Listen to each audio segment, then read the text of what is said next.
Speaker Dr. Pradeep Apte, and I will introduce him in a minute. But before that, thank you for all the participants. Thank you for joining today. And we will be having the next talk sometimes around middle of October. We will let you the speaker. Dr. Pradeep Apte, after doing his BCom, completed his PhD and has been teaching at various institutes, including Ferguson College, BMC College, Pune, and also Gokhale Institute of Politics and Economics for more than 3 decades. He is also an honorary professor, Dr. Nandundappa Chair, CMRD Dharwad, and also a visiting faculty at Institute of Management Development and Research, ICICI Training Institute, Symbiosis Institute of Business Management, and so on. He has a very exhaustive and very large and very interesting biodata, but because of the lack of time, I will give it in short. His area of expertise is operation research, economics, international trade, public economics, and taxation, and also, more importantly for us, agricultural economics. He has been in the advisory position on many committees, including Water Resources Planning Committee in 2014, and also on various other committees, including Maharashtra State Agricultural Marketing Board.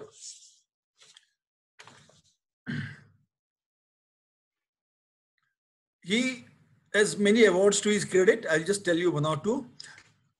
Pandurangi Memorial Prize for Best MPhil Dissertation Awards awarded by Gokhale Institute of Politics and Economics. He also, interestingly, his hobby maybe is film club.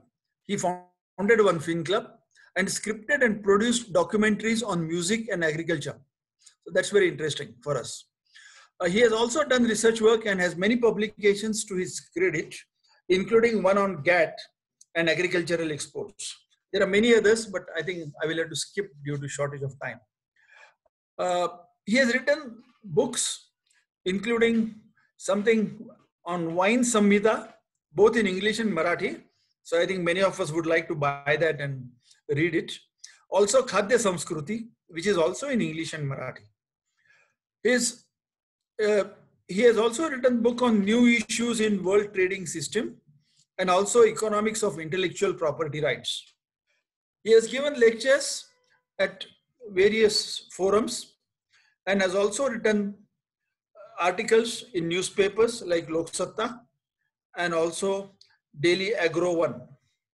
I will not go into more details, but I think that will give you an idea of how wide his interests are and how well he is informed about various issues. So I request Dr. Pradeep Apte to start his talk. Welcome, Dr. Pradeep Apte. Thank you. Thank you for giving me this great opportunity to talk to various people here. This is a subject on which I have been reading and writing for quite a long time. In fact, I had a series of articles published both in Lok Satta, which was on science in cuisine, and other was the history of various kinds of aspects of history of food in Sakar, and that is getting combined into 2-volume book, which is Khadya Samskruti. What I'm going to speak about today is, in fact, give you some glimpse of what it really means to explore the history of food in any country for that matter. In a sense, one can say that I'm just trying to take India as an example. Every country has its own very interesting history. And writing food history is a slightly tough job, partly because the kinds of historical materials and the evidences that you get are very, very thin. They are mostly based on literature, and non-literary kind of sources of writing history actually come from very diverse disciplines. For example, one has to look at partly archaeology. Again, archaeology is not always very helpful because most of the food items that we eat are usually likely to degenerate themselves. Therefore, very few archaeological evidences are actually easily available unless there are certain special conditions where the food is likely to be preserved. Like in some of the archaeological excavations, one does find slightly burned versions of the various kinds of grains that we eat today. There is also another aspect, not strictly archaeological, but it's geological evolution. As you know that there is one major hypothesis, which is called Wagoner hypothesis, which says that all the continents that we see today, the landmass as we see divided in different kinds of continents, were at one point of time actually united, and various geological events actually caused the partition of these and drifting away of these. But these leave a very serious impact on the nature of food that is cultivable or available across different continents. So there is a connectivity in the sense of unity, which goes back to few million years back, because the way in which one should look at food in the material conditions, surroundings in which human beings are required to survive. Another important aspect of writing a history of food is also to understand the way in which the things that we use, that means either the plant or the animal species which constitute our food basket, they have evolved over time, and one should in fact look at the way in which they have evolved. And this is something to do with the evolutionary theory and the evolutionary history of those species which are relevant to us for the purposes of food. So to begin with, I'm therefore going to give you some glimpse of this evolutionary approach, because that's the primary dominant approach which can be used in understanding the way in which the historical development of food has been experienced. Of course, it's very uneven across different parts of the world, across different continents. Even within a continent, it has been very, very different in some cases. But having this perspective in mind is very, very important, because that allows us to understand the historical context. For example, if we look at some text and say that, oh, this literary evidence says that these people were eating in those times this kind of food. And later one can find that there are many more foods which appear, and perhaps those foods which were on the earlier kinds of text historically may in fact disappear or diminish in their relative importance. All this has to do with the way in which the species, the plant and the animal species which constitute our primary food basket, have evolved over time. There are certain concepts in evolution of, in particular, the plant species, because that's a very significant source, and therefore I'm going to talk about that a little more in a greater detail. When you write a history, there has to be a reference to the time, the space, and the subject matter which is situated in this time and spaces. If one draws a very long kind of an history of plant evolution, nearly 9 crore, that is 90 million years, there is something that you have to really look at. What was it, say, 1.5 crores years back, or 15 million years back? Which kind of a food is traceable on variety of evidences that I talked about, for example, geological, archaeological, and so on. These are often not in the same shape, not in the same form as we are familiar today. And therefore, probably you will not be able to see all the details of this slide very elegantly. But using this kind of a technique, it is possible to in fact look at specific regions. For example, there is a chronology of the Indus Valley farming culture, which is now constructible on the basis of various kinds of evidences. When we do that, what are the kinds of things that we have to bear in mind to understand the dynamism of food in the course of evolution? And always remember, in the course of history, what matters is there are certain things which look almost unchanging or have a continuity, whereas there are certain things which are completely new. They change, and they change very dramatically. So history is an interplay of relatively not changing versus those which are a lot more changing kind of elements. And while writing a history of food, one has to have these elements. I suppose you are you able to see this screen?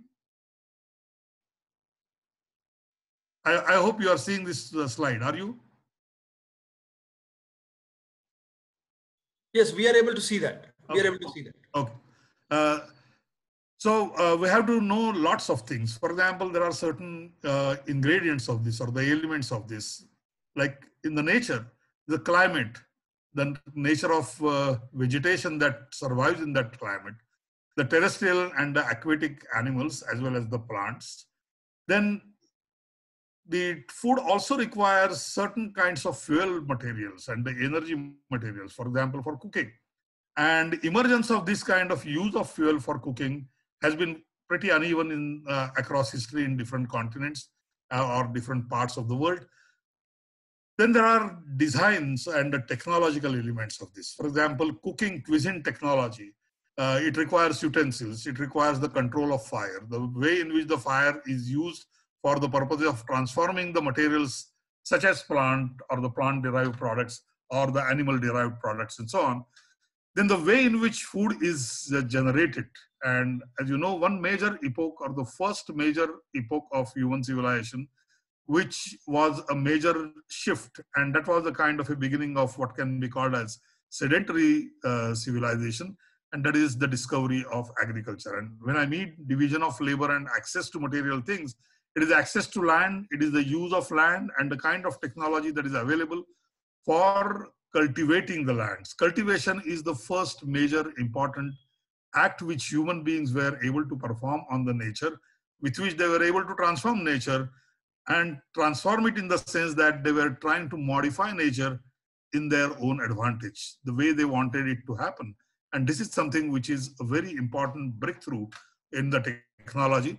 By agriculture, we generally equate agriculture with natural things. No, it is actually, it is a human endeavor to control many natural processes as they occur in plants or animals, such that they are likely to produce results in the way humans want it. In this sense, the labor is not really labor in the ordinary sense. It's a labor, it means an effort through which we have a control over the plant and the animal life, modify it in their number, in their qualities, in their quantities and qualities taken together, something that we often hear in case of agriculture as the yield per hectare. All this is something which is linked with the technology and the way in which we are able to implement the technology. It is also often known that a very large part of the agriculture in the sense of social division of labor was linked with the females. It is often attributed to females for two things. One is the conception that the nature, mother nature is productive and so are the females productive, and therefore the reproductive processes of both of them are similar. And this is one of the faith which is there in across many civilizations. And that's the reason one gets the kinds of rituals which are linked with agriculture. We also have some of the festivals which are still linked with the agriculture. For example, Dashera that we talk about is usually a time of harvesting. So similarly, there were rituals associated with the planting, there were rituals associated with the harvesting and so on. So there are several other aspects. Like there is also customary rules, the way in which the food has to be generated, the way in which it should be shared, who should eat food, what kinds of food. And there are social attitudes, like for example, there are prescriptions, what one should eat. There are prescriptions, that is what one should not eat. There is also a science of whatever the level of development or the evolution that has occurred in terms of this knowledge about food as applied to the concerns of health. In fact, across different civilizations, you will come across some kind of a system of medicine which is very intimately linked with food. And food is often considered to be such a vital ingredient in understanding human behavior that across all languages one finds a saying which says that man is what he eats. That means your eating, your food constitutes the way in which the humans behave. And this also has a very intimate link, obviously, with what we know now conventionally as Ayurveda. There is a similar kind of medical system, for example, in China, in Japan, various kinds of cultures. And these are also ingredients of prescriptions and proscriptions. For example, as we call it in Ayurveda, apatya and the patya. Apatya is a prescription, patya is a prescription. And there is also an associated notion of what kind of food generates what kinds of properties in human behavior. And as in many Indian ways of thinking, there is at least the balance among the three. Like for example, sattva, raja, tama, there is also kapha, vata, pitta. All these are the elements which are to be balanced, and that constitutes what is the kind of food that one should be eating and what kind of effects it generates. So if you are having a sattva rajatama, there is also sattva rajatama in food. So these are the gunas or the properties which are linked with food and which are also linked with the way in which the food is viewed and assessed in various kinds of medical practices. For example, in the Other cultures, for example, there is a theory of humors in European cultures. There are 4 kinds of humors, which are also akin to similar kind of distinctions or the categorization of food linked with the certain properties of food, being linked with the health, being linked with the nature of food, etc. Okay. There are, let me skip this, go to the next one. Please understand that what we see today as food is something which is a result of the nature of struggle for survival that has occurred across different species, both in plant species, animal species, and more importantly, as a species in conjunction with the species. In the evolution, there is one important idea which is called co-evolution. That means there is an evolution where it's an interactive evolutionary impact between the plant and the animal species vis-a-vis human species. Sometimes they are in conflict, sometimes they are in fact complementary. And in the history of food, that is history of mostly the history of agriculture, the idea of what can be called as the natural selection, as against this, what is called artificial selection. In fact, the word natural selection is an antonym of what is known as artificial selection. For example, you might be, in fact, this word was prompted to Darwin by looking at what was most popularly known as an artificial selection. For example, one kind of a breed of dog, the other kind of a breed generates a very different kind of a breed, and that is what was called artificial selection. Something which does not artificially done, that occurs in the nature as well, and in that what matters is the chances of survival. The reproductive success is what is meant by chances of survival, and those which survive are something which have a greater reproductive success. So if when we now think of food, by and large, what do we think? We think of food grains. What are food grains? There are different types of grasses. Were these the grasses available at one point of time in the same abundance as we observe today? The plain answer is no. There were several other kinds of grasses. What agriculture did was it increased the relative proportion of the grasses that are suitable to us as food, and the other grasses got eliminated. They got eliminated due to competition among grasses, but they also got eliminated by the human intervention. Therefore, what you look at as the history is in fact a mixture of both what can be called as natural selection as well as artificial selection. There is another element, diversity, another important ingredient of theory of evolution. Why is there a diversity? Because the diversity, in fact, is one key that explains why certain species survive more, and the way in which, or the form in which they survive across time in the process of both competition, conflict, as well as cooperation with the coexisting species. And food, by and large, is in fact is a combination of all this: artificial selection and the natural selection, combined with another important idea.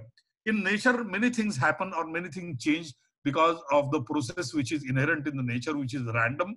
That means there is no definitive law that can be often specified, and that is what is called mutation. For example, take the case of what is called polyploidy in the plants. Take the case of, for example, wheat. If you take wheat, very old kind of a wheat, old form of wheat, had only 24 chromosomes. Something else happened as a mutation, something else happened as a crossbreeding by natural accidents, and it became the variety with 36 chromosomes.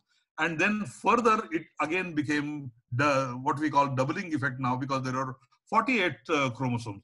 So these three types of wheat, which are still available today, actually show the evolution, and each kind of a wheat that is being used even today has different kinds of properties in terms of kinds of cuisines that is possible with different kinds of wheat. To give you another example, suppose we eat many dicots, something that we call dal, Dvidalavargi dhanya. So the dvidals, they are usually the pod-bearing plants, and these pods can or cannot open naturally.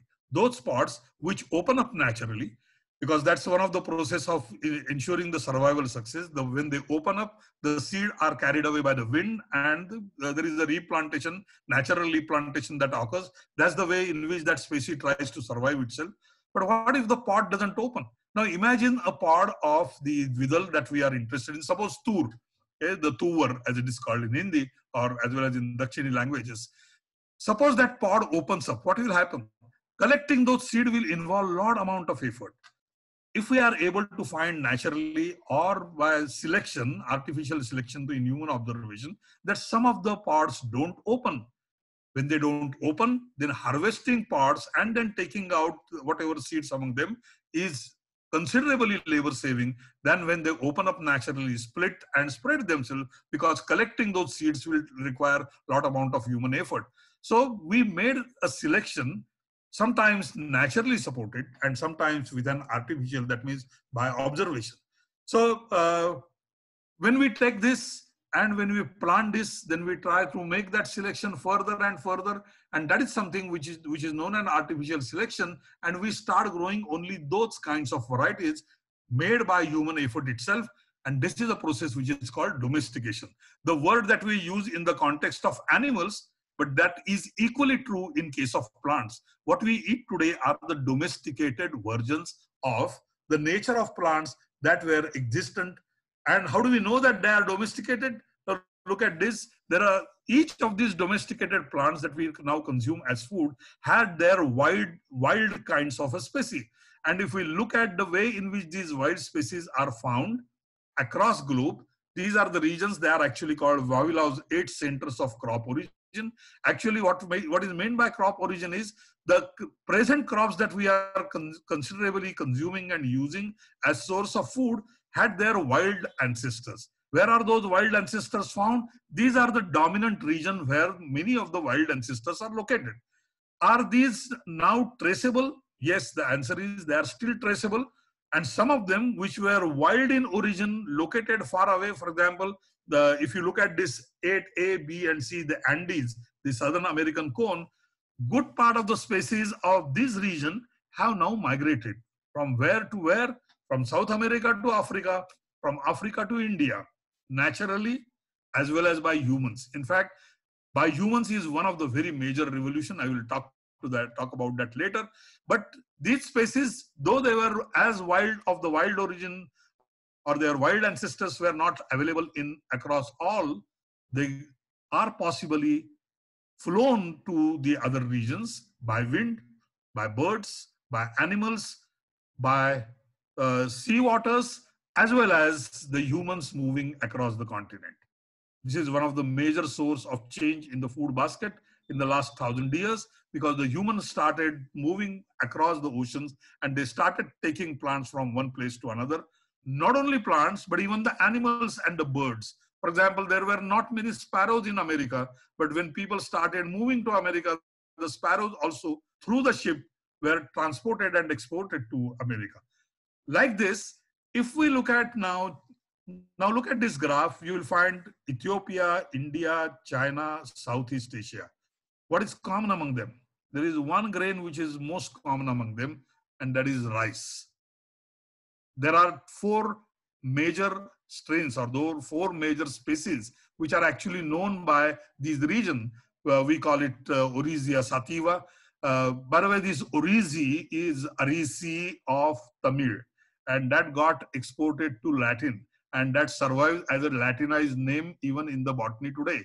And it is Arisi, which actually means rice. It is this Arisi which has got 4 major distinct kinds of geographic origins. There is Oryzia sativa, there is rice africanensis, there is a rice sinensis, that is Chinese, there is rice japonica, that is Japan, that is what is located here at Southeast Asia, and there is rice indica.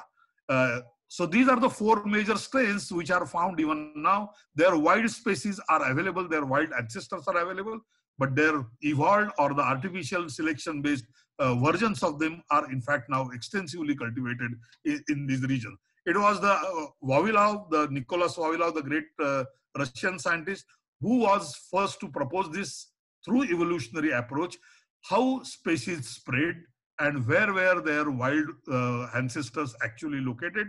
And this is something which is very important idea in evolution. Let's not go into those details, but these are the major regions where we find wild ancestors of the most of the food that we eat today. For example, what has been labeled as Iraq, Turkey, and Mediterranean. These are the regions where the most dominant crop today in the world, namely wheat, originated. And it spread from this region to another region. And how it originated, where it originated, what was the nature, when we say wild, what kind of a wild versus what we call the selected modern variety. This is an example of that. This is an example of wheat, how it looked. Perhaps more dramatic example that you can see is that of maize. This is the kind of maize that we ordinarily find today. And if you look at this, on the left-hand side, you will find the modern version of maize, whereas on the right-hand side, which is called teosint, you'll find that the cobs are much smaller. There are many more in numbers. And look at the paradoxes of evolution. Now we have baby corn, which are now closer to the wild plant, where the size of the cob has in fact been through artificial selection, substantially reduced. And this is a baby corn that we eat more as a vegetable preparation rather than looking at it as a source of grain. So that's the way in which, now look at the maize, the size in which the cob has evolved. So this is the old teosint, and this is the new kind of a corn that we eat today. When we start looking at there are several species that I can show with this is a domesticated jowar, sorghum means jowar, and this is the wild form of jowar. And most of these grains like jowar or nachni, that is the rye that we eat, or the ragi that we eat, they had their wild ancestor mostly located in Africa. So when we look at the food history of any region, whether it is jowar, bajra, there are various kinds of pictures that I can show you here, but we don't have much time. So I will skip some of them. But please look at, this is what is meant by wild, as again, this is what is meant by domesticated. So when we look at history, which stage of a plant is there that we are going to look at? When we look at the historical literary text, is it the same? Is it of the same type? Or it was of very different type? For example, the kind of tomato that was grown 500 years back and the kind of tomato that we eat today looks very, very different. I can't share all the pictures, but you can find many of these even in the Google map. If you look at the wild versus the evolved or the selected varieties of the popular crops or the fruits, you can get their pictures, and then you can see what has happened. There is something which happens naturally, and it generates various kinds of different varieties.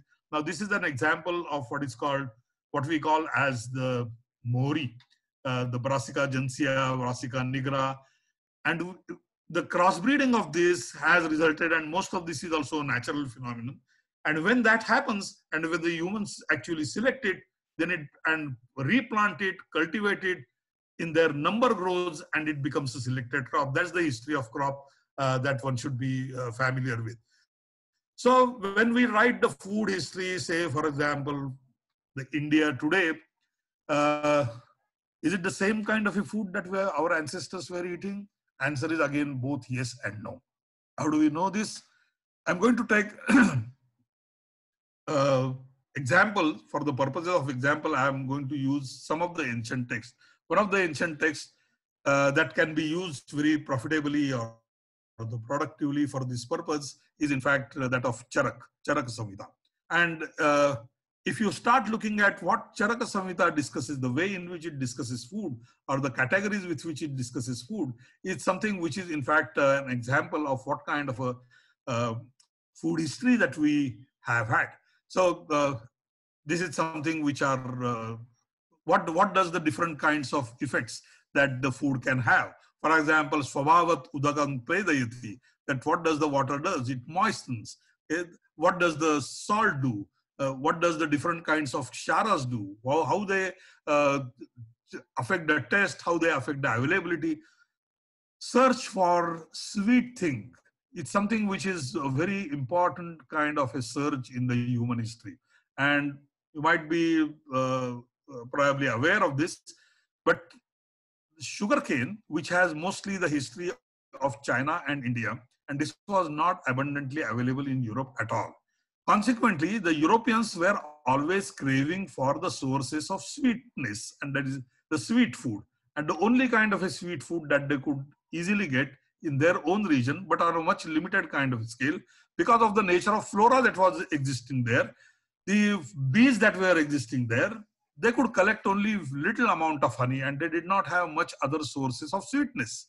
Whereas in this part of Asia, we had this miraculous plant, which we now call sugarcane, Ikshudanda in Sanskrit. This is something which was a source of sweet taste, the product of the sugarcane. In fact, there is a historical record where when the Alexander came here, and the people who, like for example, Pliny, who accompanied him, they had made a record of this, and they write with a sense of surprise that here we get a kind of a bamboo which is full of honey, because they didn't know really the sugar. They said that this is a bamboo of honey, and this reed of honey, it's something which they were actually observing was in fact the so-called sugarcane. So Ikshudanda. So this is something which is not available, and non-availability of sweet source of sweetness has impacted human histories very, very significantly. In fact, the entire European, or rather the temperate zone, craving for the sweet taste, was looking for the sweetness, but they didn't have much source of the sweetness. Consequence was some later events in history, for example, colonization of parts of Africa, parts of Latin America, was actually inspired by search for this agent called sweet sugar. And this is the kind of way in which the history, material history, has shaped our civilization. And when we start looking at the ancient texts, what kind of a food do we get? Of course, not all ancient texts, as they survive today, have ample reference to food.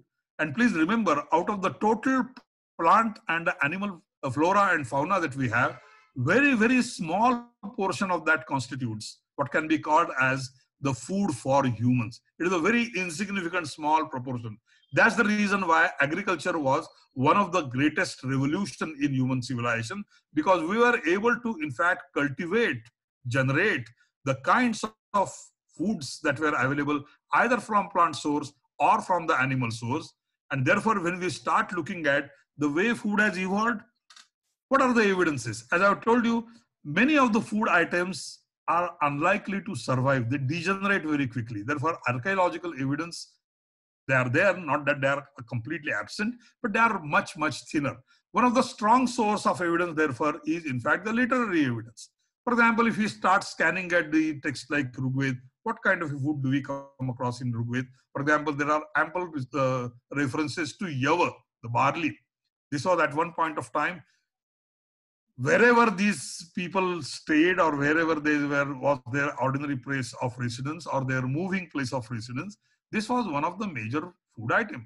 If we look at the nature of food preparations in the description of yajna, and then there you will come across many kinds of, like for example, there is apupa, there are apparatus which are linked with the preparation of the food. All this indicates the kind of food that was for certain available in those times. But please be always aware, in literary sources, when something is not mentioned, does not mean that that kind of food and only that kind of food existed in those times. There are several plausible kinds of foods that must have existed, but the material evidences as reflected in the literary sources probably don't exist. And that's the reason why I'm going to choose a text which is relatively richer, though it is somewhat later than the Vedic period, but it carries the legacy of the Vedic period. And it is also at the same time one principal theme in food history across human civilization, that food is looked at as nourishment. Food is looked at as the medication on the disorders that the human beings suffer from. And that is something which is Ayurveda, as we call it today. There are different versions of this kind of an Ayurveda. They are by and large plant and animal-based therapeutic substances derived from the plants and the animals, and which are used both as food as well as a medicament. And the quantities in which they are consumed, it's something which is very peculiar. There are several plant species which are not ordinarily consumed as food, but they are definitely used as medicines. And that's the reason why matra, or the praman in which they should be consumed, the form in which they should be consumed, or the parts of the plant or the animal being that they can be derived at, and the way in which they should be conserved, or the way in which they should be blended with other elements, happens to be the primary or the primordial form of medication that the human civilizations had developed. And they were by and large food. In fact, many a times in many civilizations, of course, including Indian civilization, it looks at food as the primary source of healthy being. And healthy being also means if you have some kind of a deviation from the state of being healthy, then that can be corrected using what? Again, the same animal and the plant flora, and we would be able to use it, and good part of that is in fact consumed together with food, or the way in which certain kind of a food can be used both as a medicament or as well as the usual source of survival nourishment. And that's the way in which the food is looked at in many ancient texts, probably most richly and most notably in the Ayurvedic text. So we have these different kinds of Ayurvedic text. Charaka Samhita happens to be one of them, and it doesn't talk only about the kinds of things that are being consumed as food. It also talks about the way in which these foods could be blended. And as the theory goes in these ancient texts like Charaka Samhita, it talks about 6 basic texts. What are those basic texts? Amla, Madhura, Tikta, Katu, Kashaya, Lavana. Of which, please note, Lavan is remarkably different from all the earlier one. This is one ingredient which is inorganic in nature, whereas rest of the ingredients of these tests are by and large organic in nature, whereas the Lavan is by and large inorganic in nature, but very critical, and it has been in vogue for a very, very long time in different civilizations, obviously in ancient Indian civilization. When you look at the text like Charaka Samhita, what do they talk about? They talk about different rasas that are the tests. That these are the different elements, they have different tests. And Charaka mentions 63 different combinations which give rise to different tests. And in fact, this count 63 actually corresponds to what we call in mathematics binomial coefficient. They are actually combinatorial coefficients. Out of 6, you can choose 1. That means you can choose 6. You can combine 2 out of 6. You can combine 3 out of 6. You can combine 4 or 5 or all 6 together. When all 6 together, they are not distinguishable. Therefore, they are counted only as 1. So how many such combinations do you get? You get actually 64. But in one case, it is going to be all 6 counted as if it is 1. Therefore, it happens to be 63. So it's actually the binomial expansion that explains you the way in which Charaka lists 63 different kinds of tests or different kinds of vyanjanas, which are supposed to be in fact giving kind of flavors, and they are linked with these different major texts. If you combine 2 of them, 3 of them, what happens? And this is a part of Ayurveda. And Ayurveda texts like Charaka Samhita have a different chapter which is devoted to food, and it is usually called Annapana Vidhi. And it describes a very, very long, almost an exhaustive kind of a list of 2 types of foods, which are in fact differently classified for different purposes. Like, for example, one can think of, for example, this is the way in which a very thumb rule description, what does the meat does to the body? It brings corpulence, it gives the body, it gives nourishment. Okay? Rasa prinayati, that meat soup nourishes. So if you start looking at the way in which the food is described as being what effect it has on body, therefore one gets a very detailed description of sources of food that were known in the ancient medical system, and they discuss these foods in terms of both desirable as well as undesirable effects or the consequences that eating or consuming these kinds of foods can have. Some of these foods are in fact recommended in such doses where they are considered to be medications, and there are certain kinds of doses which are told to be the source of disease. It is ultimately the question of what is called the sense of proportion. You use the same thing in very small proportion and in very large proportion. It produces very different kinds of effects, but they are used primarily as food as well. And this is the classification of food articles that you can come across. So they not only produce different tastes, different rasas, but they are also described in their physical form. And these are the relatively compact list of kinds of food articles that you can come across. For example, in this case, Charaka Samhita, it talks about the Shuka Dhanya, the corns which has got the bristles, or the Shami Dhanya, that's what we call the dal, that is various kinds of pulses. The Mausa or Matsya, that is meat and the food, the Shaka, Phala, Harita, that means the greens or the salads, Madhya. Please remember, this is one of the important ingredient of food, and there is a very large description, very detailed description of different kinds of madhyas, both in the most two popular Ayurvedic texts, namely Charaka Samhita as well as in the Sushruta Samhita. Ambu, Gorasa, Ikshu Vikar, that is sugar cane, the Kritanam, and Ahara Upayogi, that means different kinds of food articles which are, for example, spices and so on. So these are the different classification of food articles that we get in these ancient texts. And these texts, in fact, describe their properties as related to speak in broad sense, health. That means the quantities in which it could be consumed. If you consume something, what are, and as it happens in the 3 is one of the very popular number in various civilizations, most notably in India. So Triguna, the Triguna is there in form of the tests. They are in form of Kaphavata Pitta. They are in form of Satvarajatama. So the consequences of consuming certain kind of a food, and therefore one gets a classification of food as a Satvarajatama kind of a food. And you find this kind of a classification in Bhagavad Gita as well. So these are the broad classes of foods which the Charaka Samhita is actually referring to. And one important ingredient of food which I mentioned, which happens to be in fact largely inorganic in nature, and that is the kind of salt that we consume. And these are, in fact, I hope you are able to read this slide.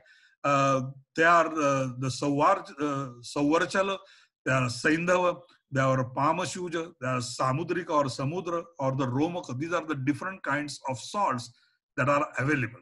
Now this brings us to a very interesting part. Similarly, you can find it for sugar. In fact, a very large part of food history of certain continents, most notably among the temperate zone Europeans, one of the tests that they were craving for, but the sources of that test were relatively very, very scarce in those regions because they didn't have sugarcane. And therefore, they were craving for having something like a sugar, and good part of the history is in fact prompted by this craving for sugar. And the whole history of colonization, just as it is for cotton, it is also for sugarcane. For example, good part of Brazil, good part of these African countries, they were conquered and the colonies made primarily to cultivate the kind of plant that grew there. In fact, when Alexander visited India, there is a very funny description of sugarcane, Ikshudanda. It says that this is a bamboo of honey. This is a bamboo full of honey, because they were unfamiliar with this kind of a plant species. And this plant species could be grown only in certain kinds of region in a more prolific way, in a more economically productive way. The survival strategy for this plant was better suited to most of these tropical regions, but not in the temperate zones. Consequently, sugarcane was not a crop available to many countries, most probably the European countries, which had got certain kind of an imperialistic expansion tendency. They therefore located a region where it could be grown in ample quantity, and the product of that, namely the sugar in whatever form and the purity, that could be imported back or taken back to Europe. And therefore, the quest for sugar is one of the very important ingredient in the food history. Sugar also happens in various forms. They are derived from various kinds of plants, and bees happen to be one of the important source of an animal kingdom which generated this madhu. When it comes to sura, there are actually 3 types of sources of making a sura. That means the spirituous liquor, which is the good, pishta, gaudi, pashticha, madhvicha, vidneyam, trividha sura. That's what the Manusmriti talks about.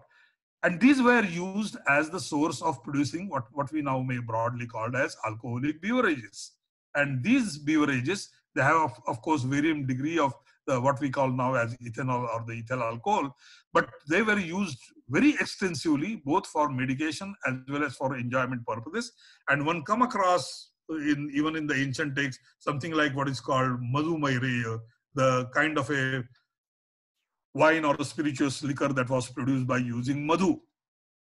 Different kinds of madhus are also recorded. Now, if you, I already shown you this slide, what kinds of food articles one gets classified in Charaka. Charaka Samhita is a very rich text, extremely rich text, and it talks about various aspects of food, though by and large from the point of view of what can be called as the medical science in those times, and Charaka Samhita is primarily devoted to that. It's a text on Ayurveda, but it also has very interesting properties which are probably not always emphasized enough when people study Charaka Samhita.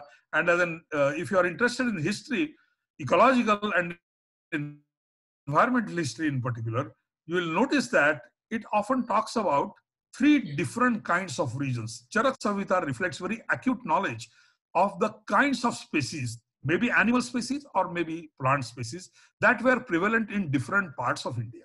And usually we get this kind of a description of the regions, which is geographic description, but geographic description in terms of the kind of vegetation and the animal life that survives, that lives in those regions. And these regions are usually called what is called Anupa, Jangala, and Sadharana.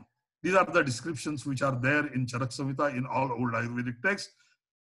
Of this, which is a part which is probably the largest part if we look at the present India, or what can be called as an Indian subcontinent? Obviously, what is meant by Anup? Anup happens to be a region where the rainfall is fairly high, therefore the water availability is fairly high. Usually, as a thumb rule, one can say if it has got 200 centimeters of rainfall, then the region would be called Anup. In fact, there is a survival of this term in qualifying certain regions which otherwise belongs very substantially to the other region called what we call the Jangala or the Jangala region, which does not necessarily have the same abundance, but abundance of water results into different kinds of plant life, different kinds of animal life, and these being two principal sources of food, one gets different description of the animals or the plants which are usable as food.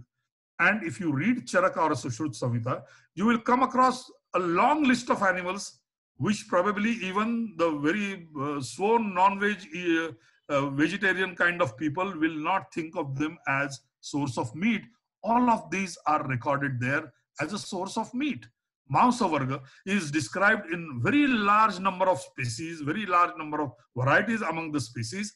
Consequences, what one gets is in fact a blend of what can be called as the plant-derived food and the animal-derived food. Not only this, but one major class that I have mentioned about, namely the Madhya Varga, this actually signifies ability of the humans to transform the availability to target at certain kind of a chemical derivation from them. For example, production of ethyl alcohol which could be consumed. This is possible with three sources. In fact, Manusmriti talks about Gaudi, Paishti, Madhvi, Vidneyam, Trivida Sura. There are three kinds of suras. One is produced from the honey. Other is produced from the Paishti, that means various kinds of grains. Like, for example, we use barley nowadays, and even in the old times, it was used extensively, yava, to produce beers or the derived distilled versions of them, or for that matter, any grain can be used for the purpose of brewing some kind of alcoholic beverages. And Guda, Gaudi, and the source of sugar is not only sugar cane, but it is also palm. And the tadi, as we call it, this is in fact one of the very major source of good, the tad gud, as we call it, in certain regions. For example, in Bengal, in Assam region, this is something which is used.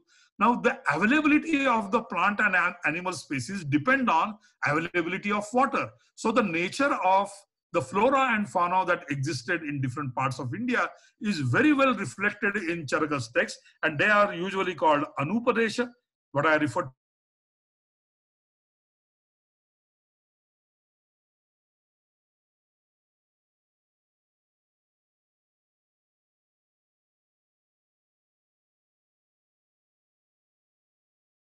both of the plants as well as of the animal kingdom, and they are called Jangala Desha or Jangala Desha. And there are also another class which is called Sadharana Desha. Why is this important? Because what matters is the material sources of food, and therefore history should focus on the kinds of materials that were naturally available, and because they were naturally available, they could be remolded, blended, processed, and used for a variety of purposes, including one major purpose being food. This is one part. I referred to domestication earlier. The agriculture is nothing but domestication of the wild species that existed in these different regions. How this domestication occurred is in fact the crux, a large crux of most of the food history across the globe. So the way in which this domestication occurred and what was their wild ancestors is the way of investigating into the food history. That's the reason I showed you this Vavilaw's major 8 centers where principal foods that we as consume today, in particular with reference to plants, Vavilaw classified 8 major regions where one finds the wild ancestors of the food that we consume today. So having wild rice, having wild wheat is a very important kind of an idea, and one gets glimpses of the varieties that emerge from this kind of a wild. That's precisely what we mean by evolution. There was something as a wild form, but from which through 2 pressures, one, natural selection, that is survival rates being different naturally, and 2, artificial selection, that means human beings did some intervention, planted or replanted them, bred them in case of animals with their own effort. Consequently, the relative number of different species which were usable, available as food increased in volume and survived much better than several kinds of species.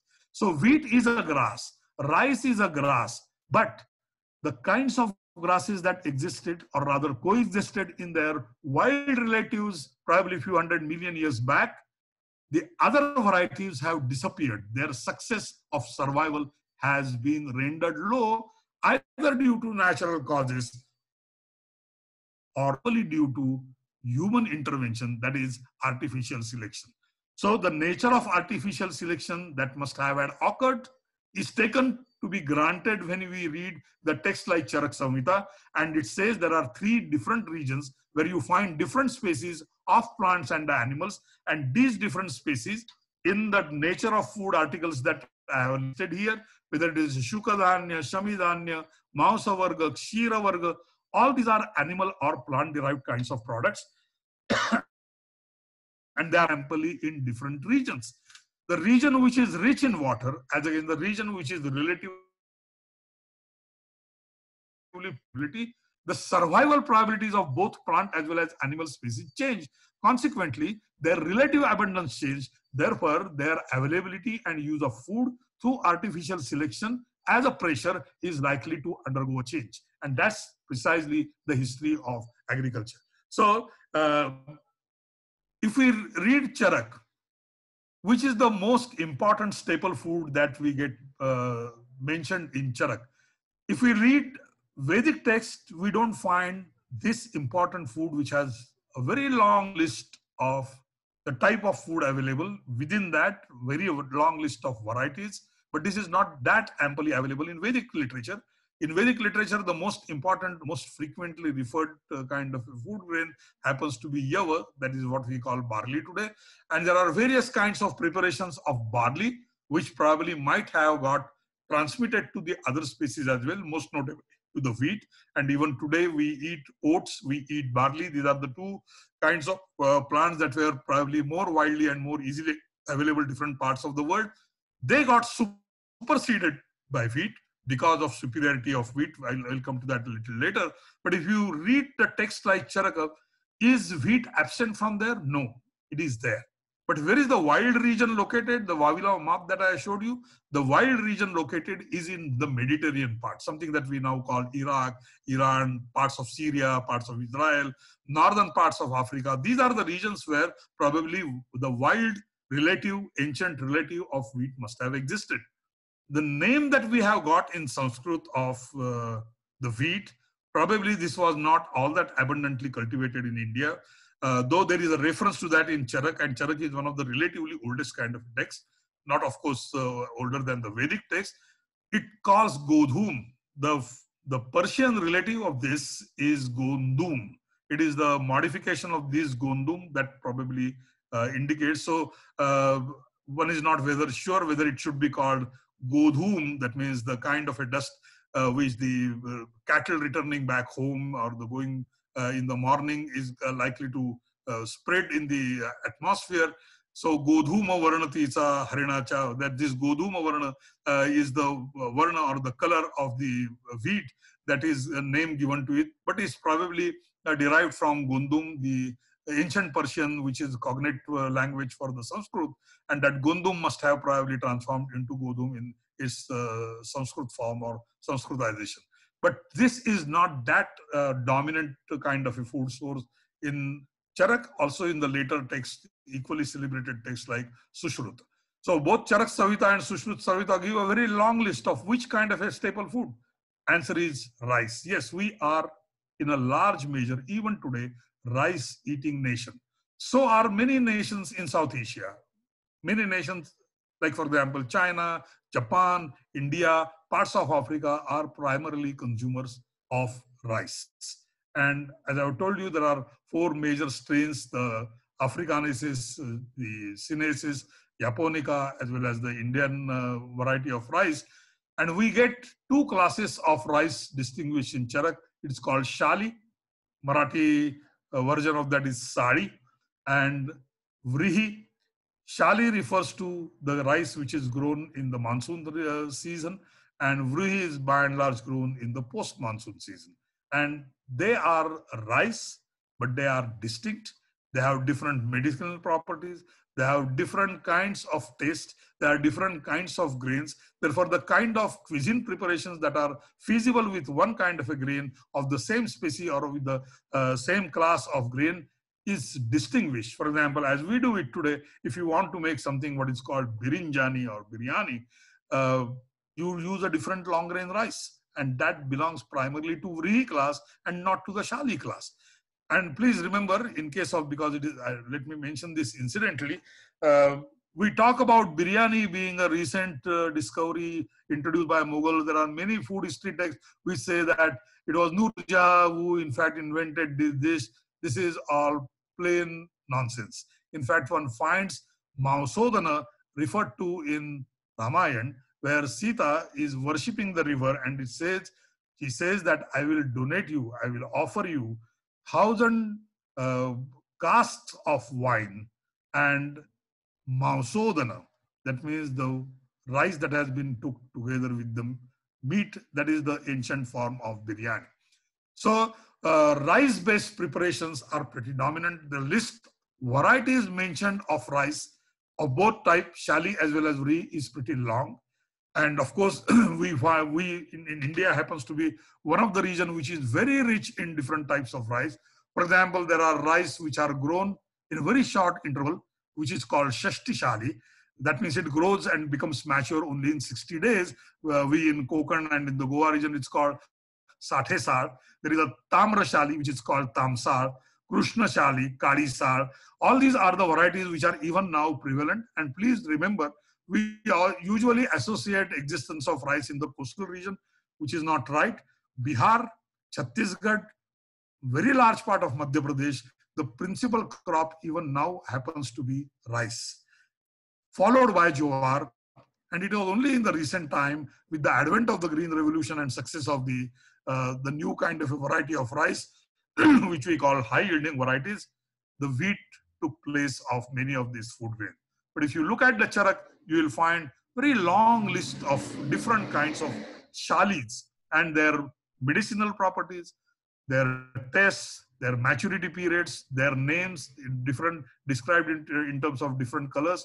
Now again, going back to 3 regions that I talked about, the Anup region where the water abundance is high, the jungle region where the water abundance is relatively much low, so is the rainfall relatively much low, and the mixture of these, which is often called the Sadharana Desha, or the region which has got a mixed properties of both these. In each of these, survival prospects of the animal as well as the plant species being different, They have a different kind of a food culture. Different kinds of food culture means also different kinds of potential sources of recipes. Also differential parts of also reveal the different parts of diseases. And in fact, Charak Samhita refers to which kinds of diseases are more prevalent in these regions, and sometimes distinguished not only by these three broad regions, but also some of the places by which these regions were often illustrated. And there is a long list. I will not go into this, but there are very interesting details of the geographic description of as we are likely to find in Charak. Very long list. In fact, I couldn't unfortunately put that slide. There are various kinds of names of the places which are mentioned in Charak in context of food and in context of the nature of diseases that are prevalent in that region.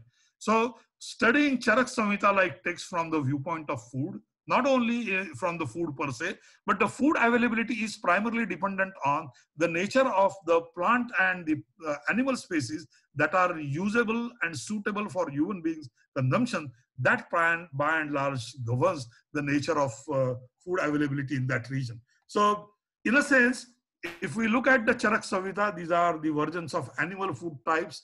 There are different kinds of animals that are distinguished, which are usable. That means their meat or some other parts are usable as wheat. Please remember, blood is also considered as a part of food and not necessarily only as a part of the medical or the medicinal preparations in Ayurveda. So these are the different kinds of animal types and the food types that we are derivable primarily from the animals, which are there in Charak.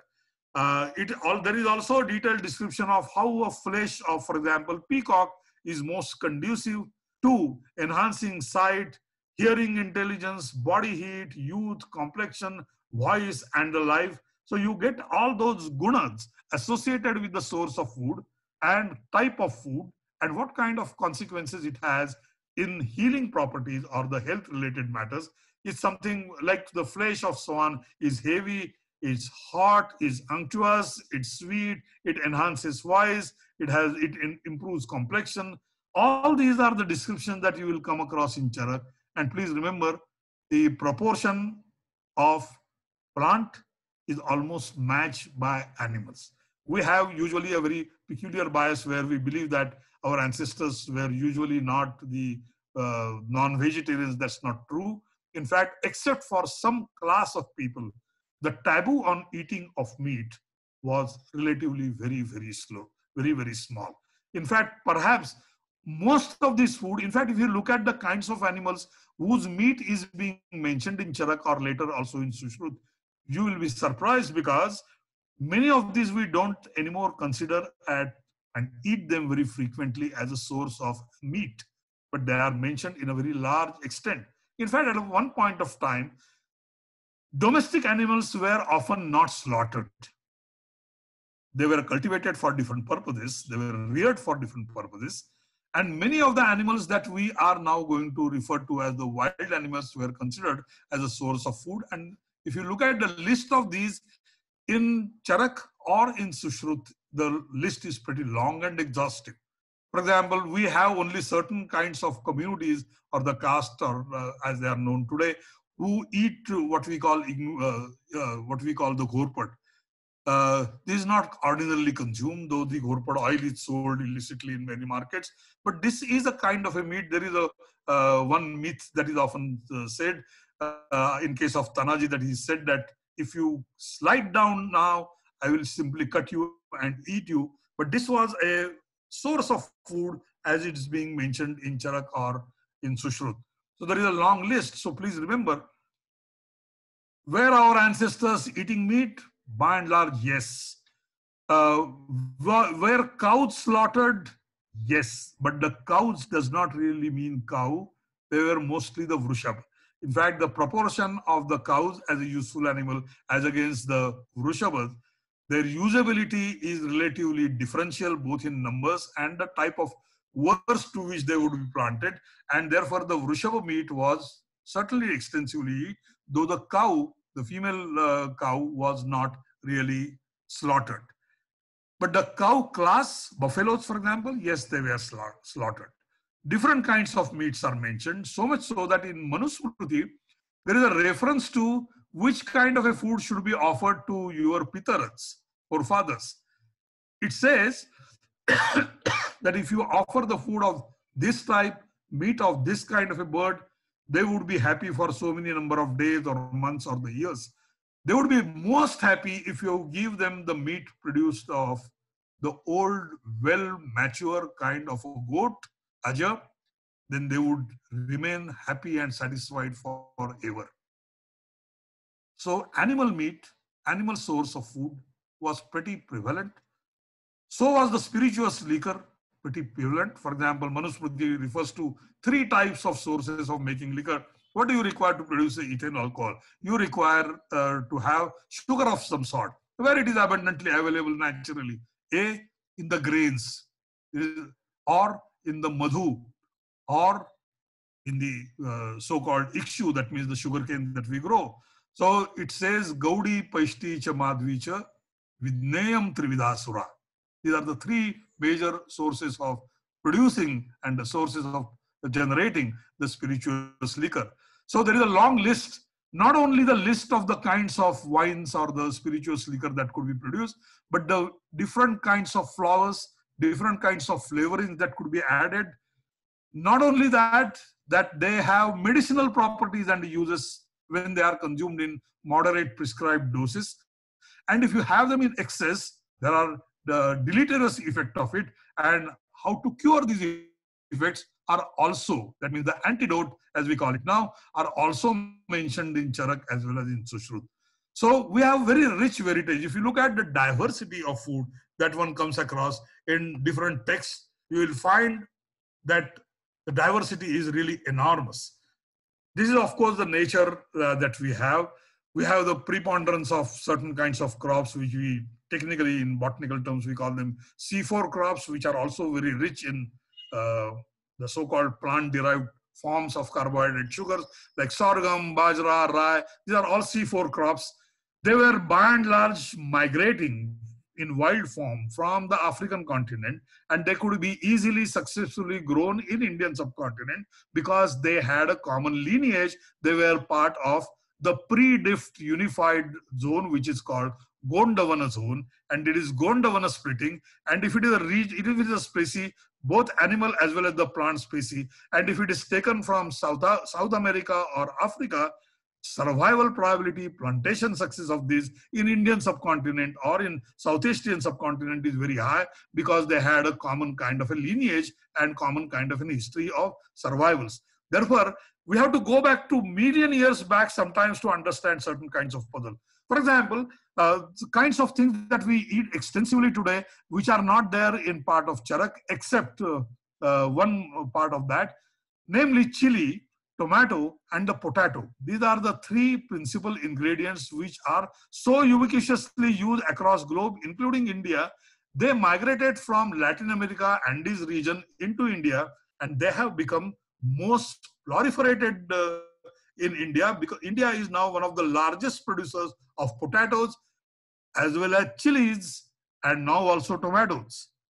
All these are nightshade class kinds of crops not mentioned in Charak. So if we start looking at which are the kinds of tests that the Charak talks about, in fact, interestingly, there is also the penchant that the Indian scholars used to have about mathematics. There is a combinatorial formula which is expressed that if there are 6 basic kinds of text, if you consume one of them, 2 of them together, 3 of them together, how many different tests are generated? It is 6C1, 6C1, 6C2, 6C, and so on. If you count them, the count becomes technically 64. But when you consume all 6 together, it is only 1. Therefore, you reduce it by 1. And the number given in Charak is 63 different kinds of tests. So it is this kind of elaborate kind of a description, conceptualization of food that you come across in Charak. And geographic description in terms of salt, in terms of flora and fauna that exist in these different regions, 3 major regions called Anupa, Jangala, and Sadharana. Of course, they have interpenetration kind of a existence.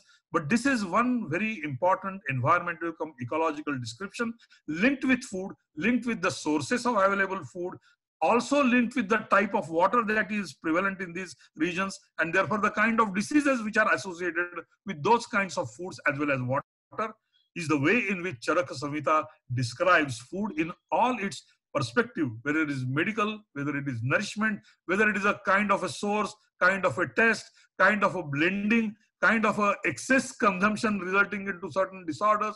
All this is amply available in Charak. So if one wants to have a flavor of what kind of a food, what kind of a diversity of food that our ancient civilization have had, one can read a text like Charak Samhita to understand kind of flora and fauna that existed.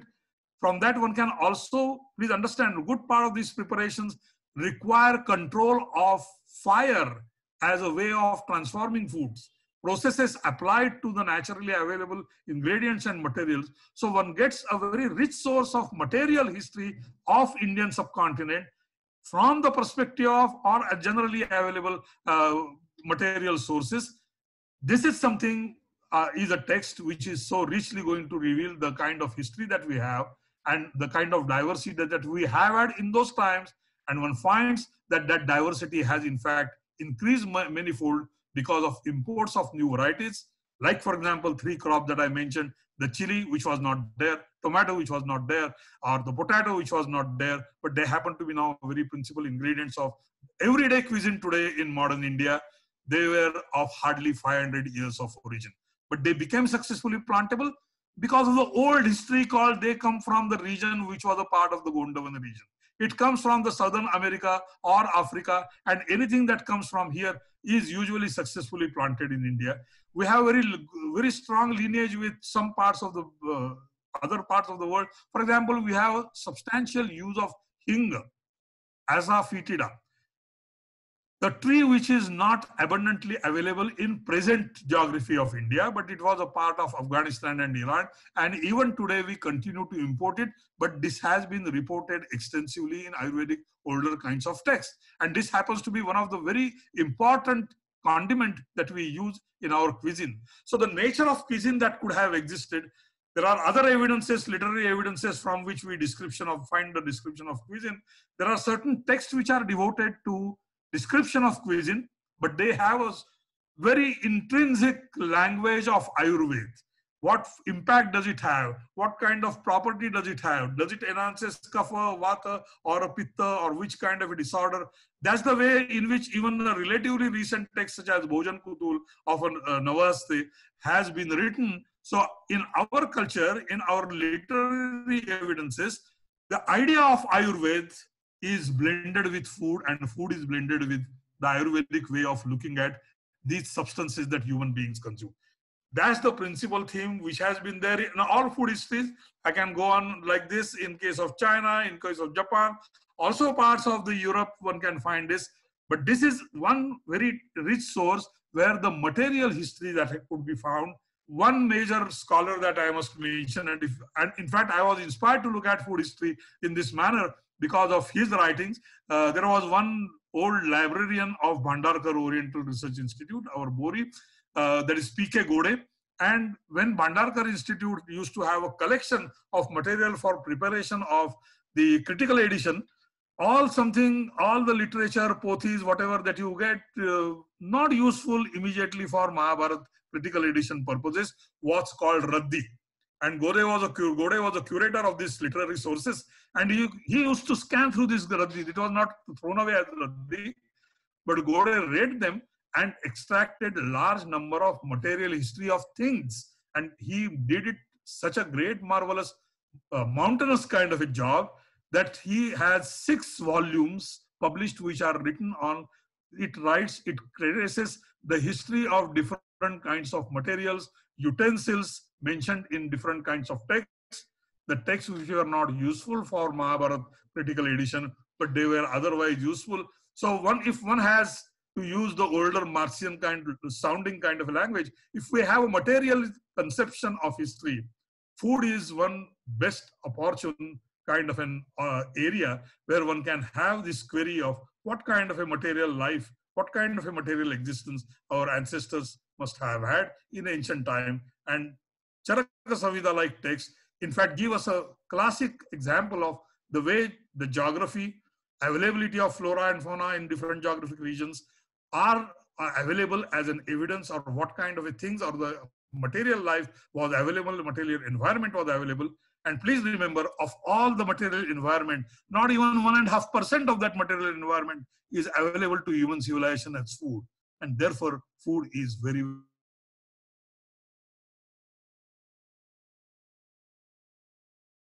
Charak Samhita. So if we start looking at the ancient text from this perspective of looking for the material kind of a life and material kind of a history of our civilization, it is very different kind of a vision. Part of the job which is also done in Bhandarkar Institute, like we have a cultural index where many of these things are being listed and are being discussed. So that's the kind of a perspective with which one can approach history of food in any region of the globe for that matter. What I have given you is in fact a very small tip of the iceberg of looking at the history of food of the world with the example of India, and that too from relatively a small evidence available as it is available from Charak Samhita. Thank you. Thank you very much, Dr. Apte. Thanks a lot. It was very informative, very interesting. I'm sure many of the participants would like to increase their information knowledge of this field by going through some literature or the other. There are a few questions. Would you like to take them? Just about 4 or 5? Yeah. Somebody has asked, which was the year of Charak, Samhita and Sushruta? It's estimated to be 800 BC, but as you know, the ancient dating is very dicey. This is by and large based on taking Rigveda 2000 years or 1500 years back and then locating the rest of the text there. But probably if you are in many of the recent studies, this date itself has been moved backwards. Consequently, there is a fair chance that the Charak Samhita dating will also probably go backwards. Yeah. Okay. The second was a question regarding what is happening now. I mean, what we are reading in the newspapers often, and that is consumption of cannabis. Is it mentioned in any of the books? Or Yes. In fact, there are different kinds of intoxicants that have been extensively discussed, particularly in Ayurvedic text. Yeah. At one point of time, for example, if you want to have something like anesthesia, these were drugs these were the substances that were useful even as an anesthesia. Okay. So medicinal and recreational properties are mentioned somewhere. Yeah. The second, another question is, you mentioned Sita was when she was talking to the river and saying this is what was the word that you used? Mausodana. Mausodana. Mausodana means the meat cooked with odana, that is rice. That is a biryani. See, biryani is a diminutive version of birinjani, and birinj in turn is a diminutive version of kind of rice, 2 kinds of rice, vrihi. This vrihi became birinj in the Iranian region. This region also grows rice, consumes rice, and that birinjani becomes biryani. Okay. Yeah. Another one which was asked is Ruma river you mentioned, which is the same name today or the name has changed? No, yes, Ruma river, there is a dispute about which kind of a river. It is pertaining to the Bengal region. Pertaining to? Bengal region. Bengali, okay. Okay, thank you. In fact, that's the reason why you find Ruma as a name in Bengali people. Yes, Bengali, there is a name like that. Then you said in the Vedas, barley is mentioned more and it is more common. Yes. Then afterwards, in Charaka Samhita, it is rice.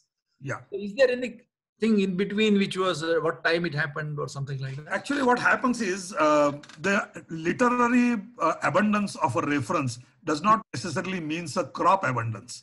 Probably barley must have survived together with rice. Okay. It was the barley which ultimately faced the competition from the new imported variety from Mediterranean region, that is Gondum, that is Godhum, the wheat today. And part of the barley area probably got substituted with wheat. With the wheat, okay. I think that covers, when the one question just now I received is, when did meat consumption was de-emphasized? Was it ever de-emphasized or? Yes, it has been de-emphasized in 2 principal ways. There is a prescription about eating meat even in the Vedic literature for certain class of people, not necessarily to all, number 1. Number 2, there is one major enduring influences which the Brahminic tradition used to have with the emergence of Jaina as well as Buddha. in order to show their equivalence or matching their in terms of the so-called purity that they claim, more people opted for having a taboo or a prohibition or a prescription about consumption of meat. And therefore, one finds a mixture of all these three influences, the traditional prescriptions plus these two influences in a competitive sense, that resulted into. And recently, in fact, if you look at the Bhakti tradition or the saint tradition from 8th century onward, in fact, as way back as in Trivara's time, 2000 years back, one finds emphasizing vegetarian food. But that the emphasis became a lot more in the Santa tradition. In fact, I have a separate article on this, the kind of food that you get in Naneshwari or the Bhagavad Dharma kind of literature. Okay. Thank you very much, Dr. Apte. It was a pleasure you having here today with us and giving us so much information on various types of foods, what were available that time, etc. And basically the genesis of the whole history of food. Thank you very much once again. I thank you all the participants. And as I said, we will let you know the next program in next maybe about it will be around middle of October, but we will be informing you by beginning of October, so you have enough time to plan. Thank you very much. Thank you, Dr. Apte, again. Nice talk, listening to you. I had listened to you earlier in the Bori lecture, but I listened again today and it was very informative, very nice. Thank you. Thanks a lot. Thank you. Welcome.